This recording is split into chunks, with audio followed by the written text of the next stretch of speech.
sampai menit ketiga tuh nyeritain soal Damar kan. Yang Damar Bukan Damar Cinanto kan? bukan. Ya.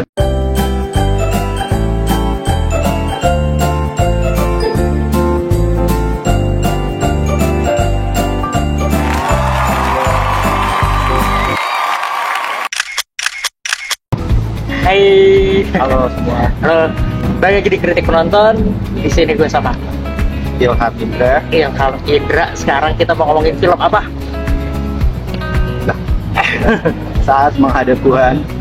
Saat Menghadap Tuhan. Ini filmnya Rudi Sudjarwo. Kita baru nonton kemarin. Gue mau review sendiri tadinya, cuman mengingat gue terlibat di film ini, walaupun ya porsi gue dikit di film ini, tapi gue ada di dalamnya. Jadi kalau gue review sendiri mungkin agak nggak fair ya. Agak bias lah ya. Agak bias. Jadi makanya gue ngajak Ilham. Ini gue jebak dia untuk ikut nonton, tapi dia benar-benar nggak tahu nih filmnya, clueless banget. Dia nggak tahu film tentang apa. Bukan begitu waktu pertama kali nonton? Betul. Jadi gue awalnya tuh nggak pernah dikasih tahu gitu. Film ini tentang apa, nyeritain apa. Terus sempet nonton trailernya nggak? Gue sempet lihat sih waktu itu yang lo upload story ya. Oke. Ya, gue sempet lihat. Mungkin gue bisa tahu dikit-dikit tapi secara keseluruhan gue masih belum nangkep gitu. Waktu lo nonton pertama kali trailernya kan artisnya nggak ada yang lo kenal tuh, Ya, sama sekali gue sama sekali nggak ada yang kenal artisnya. Gue Jadi nggak tahu sama apa yang lo bayangin dari film itu selain karena gue yang upload? Gue tuh ngeliat waktu itu ada pembulian gitu ya. Oke. Yang gue tangkap dari cerita itu adalah adanya kekerasan gitu di film tersebut. Nah, lo berharap itu film action betul nggak? Enggak sih, Enggak, oke. gue nggak berharap. Jadi dari trailernya udah kerasa kalau itu drama ya? Gue udah ngerasain itu. Oke. Lo udah nonton filmnya, kurang lebih 2 jam filmnya. Iya. Nah, apa yang lo rasain? Yang gue rasain sejujurnya waktu di awal film itu udah awalnya emosi gue tuh di titik nol gitu ya. Waktu awal banget gue nonton. Di titik nol tuh karena lo nggak tahu apa-apa. Karena gue nggak tahu apa-apa. Oke. Kemudian waktu 1 sampai 3 menit pertama itu emosi gue langsung dinaikin gitu. Langsung naik banget. Oke, nah di sini gue bias. Gue mungkin karena gue tahu pemain-pemainnya, kita ada di lapangan bareng. Oke. Gue jadi begitu muncul dari 3 menit pertama lo itu, gue udah nangis pak. Karena ya mungkin nggak tahu gue nangis karena excited atau gue nangis karena temen gue mainnya bagus banget. Ya, tapi langsung subjektif, makanya gue nggak susah di sini. Oke, tapi kalau untuk nilai nanti gue bisa seperti itu. Oke. Ya, di scene 1 sampai ya menit 1 sampai menit ketiga tuh nyeritain soal Damar ya. Yang Damar Bukan Damar Cinanto kan? bukan. Ya, tapi mirip sih orangnya. Damar tuh yang dimainin sama Raffi Sudirman. Tapi sih, Iya, di situ tuh memperlihatkan dia mukulin salah satu bapak-bapak gitu. Seorang bapak-bapak yang baru keluar dari mobil gitu. Kan kita nggak pernah tahu ceritanya kayak gimana, tapi di menit pertama, di scene pertama, Iya, opening act-nya ya. Iya, opening act-nya tiba-tiba kayak gitu kan, itu langsung ningkatin emosi lo. Ini nggak berani nih gitu. Dari titik 0 nyampe 10%, 20% lah emosi gitu. Jadi Apa lagi yang paling menurut lo paling menonjol dari film ini?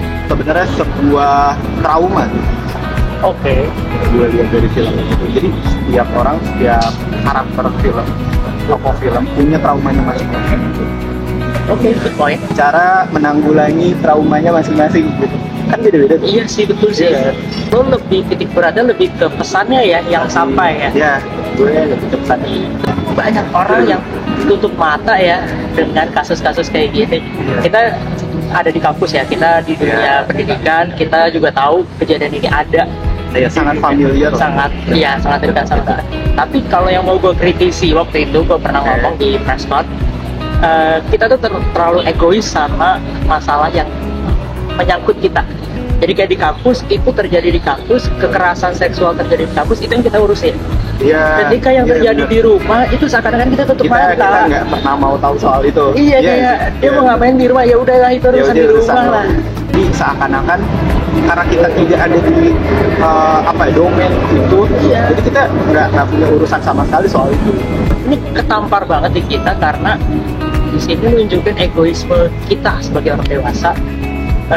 Kalau anak-anak tuh punya suara tapi nggak didengar. Emang mungkin dari beberapa scene juga diperlihatkan gitu ya, ketika anaknya punya sebuah pendapat atau punya suatu argumen pesan yang pengen disampaikan, justru orang tua tuh malah menutup matanya sendiri gitu. Jadi kita ngomongin dari tadi ngomongin pesan filmnya yang emang udah. Jadi gue langsung tembak Ilham aja nih. Jadi dengan kata lain pesan filmnya lumayan lah ya, bagus lah ya. Kena ya. Jadi bisa dapet nilai lumayan nih dari pesan filmnya. Lo suka nggak sama tokoh? Jangan gue ya, jangan gue. Gue cuma 2 detik. Gue dari tokohnya ya. Apa Damar yang bukan Damar Jinanto itu? Tokoh Damar, Pol sih. Pol ya. Pol. Menurut gue gue suka sih. Raffi Sudirman. Keren banget. Yang gue tangkap rata-rata aktor di sini tuh baru pertama kali, ya, betul. Baru pertama kali main film. Menurut gue ini gila banget.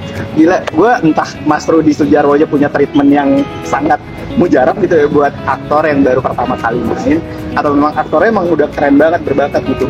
Tapi terlepas dari itu, acting mereka di film Saat Menghadap Tuhan ini keren banget. Menurut gue karakter mereka dengan personalnya mereka, kemudian personanya juga itu pas banget sih. Ada lagi nggak tokoh yang lo suka di sini? Tokoh yang adiknya Nala, Maya, ya Maya. Nangisnya, aduh, itu diperanin sama Cindy Sebastiani ya. Iya, gue suka banget waktu dia tuh ngomong terbata-bata, waktu dia mau geternya tuh gue suka banget, terus emosinya sampai banget tuh. Wah, gila sih, itu gila banget. Gue pecah sih nangisnya, gue pecah. Antara gue kayak Cindy bagus banget mainnya, sama emang pesannya nyampe. Sebenarnya yang paling susah tuh menurut gue ketika melakukan penokohan itu menggambarkan emosinya gitu ya. Maya ini tuh dapet waktu dia nangis, wah apalagi getar-getar dari bibir itu kerasa banget. Gue mau minta pendapat lo untuk lo juga, lo kan juga baru masuk nih, baru mencoba dunia acting juga kan. Iya. Ada film juga, ada film pendek yang kita bikin sama kita juga. Menurut lo ini bisa jadi referensi nggak untuk apa ya, kayak lo explore rasa atau apa gitu? Bisa banget lah, bisa banget. Iya.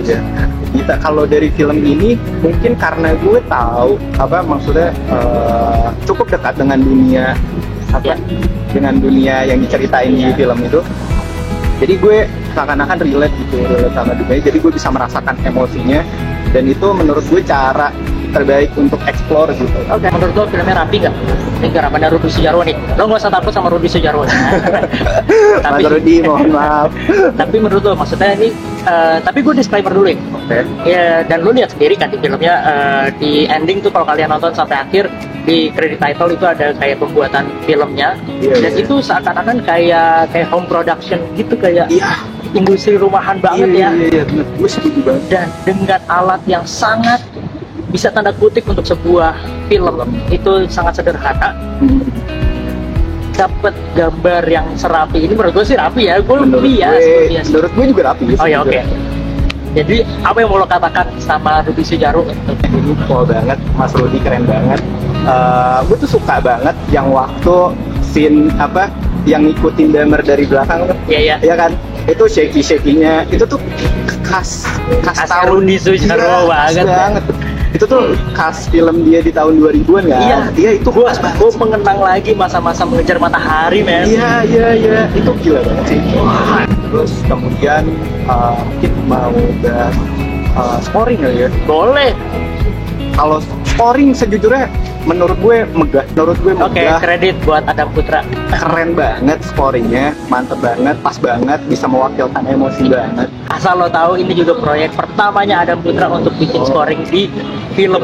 Di film bahkan. Keren banget ya. Gila ya. Orang-orang baru dicemplungin sama Mas Rudi.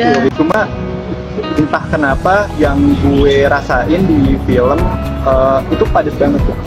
Oke. Yang artinya scoringnya padat, jadi hampir semuanya diisi sama scoring. Hampir semua diisi sama scoring, jadi gue sebagai penonton nggak dikasih napas. Iya sih. Gue seakan-akan. Is it good point atau a bad point? Sebenarnya preferensi itu sangat subjektif ya. Jadi agak capek ya. Capek bukan karena bosan ya? Bukan karena bosan. Kalau bosan nggak sama sekali. Oke. Gue tetap kepo sama filmnya. Iya, oke. Thank you. Ini kita langsung nilai aja kali ya. Rata-rata yang udah kita bahas sih. Ini lo nilai aja dari 0 sampai 5 masing-masing.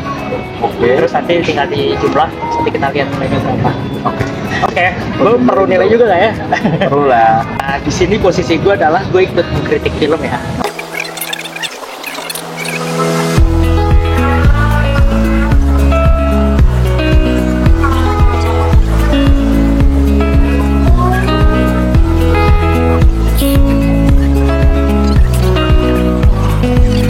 Siap? Siap. 3, 2, 1. Wah, gila tinggian lo banget. Gue lo udah 9. Gile.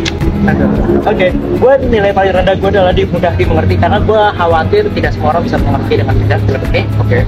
Mungkin lebih bukan karena nggak dimengertinya, tapi kalau yang tidak terlalu suka drama yang panjang mungkin kalau harapannya ini film action, harapannya film horor apalagi. Sebenarnya nih kalau saya jadi ya, gue ngutip Mas Rudi. Sebenarnya ini adalah horor yang sebenarnya. Iya, gue setuju. Iya kan? Iya, benar. Ini mengerikan itu aja. Iya kan? Ini adalah horor sebenarnya. Horor sebenarnya bukan yang muncul yang setan-setan yang itu, tapi ini horor sebenarnya karena terjadi di lingkungan kita, di sekitar kita hampir setiap menit. Dan ini nyata. Hampir setiap hari pasti ada kejadiannya. Dan itu nggak tahu kenapa ini bukan gimmick film, tapi itu kalau gue lihat Babetura, lihat apa, ada aja tuh berita tentang kekerasan seksual lah, tentang bullying lah. Itu terjadi di mana? Terjadi di sekitar kita. Itu jadi Kalau di gue luar biasa di sih. kerapian film, ada komposisi film, bagian properti, kostum dan lain-lain. Gue menemukan kejanggalan sebenarnya di bagian komposisi film, kostum sih. Jadi waktu si Damar di sekolah, gue ngeliat Damar tuh pakai celana hitam tapi dengkulnya sobek. Menurut gue pribadi itu masih kurang masuk akal gitu, karena Di sekolah ya? ya di sekolah yang kita tahu tuh Udah detail banget. siswa tuh perlu pakai pakaian yang rapi, suara gitu ya. Ya scoring yang tadi yang udah gue sampaikan sebelumnya, menurut gue terlalu padat banget, jadi penonton nggak dikasih Bukan karena jelek skornya, bukan karena jelek. tapi karena Ya. Oke. Thank you. Ini aja sih saudara yang mau disampaikan. Ada kata-kata terakhir untuk nonton film ini? Menurut lo recommended nggak? Udah itu aja kesimpulan, recommended nggak nonton film? Recommended banget, gak cuma soal hiburan menurut gue. Jadi di film ini tuh banyak banget pesan yang bisa membuka mata teman-teman gitu tentang aktualnya keadaan di Indonesia. Jangan lupa nonton. Jangan lupa nonton. Thank you banget ya Ham. Terima kasih. Terima kasih juga. Oke, yaudah. Oke, Saya bye.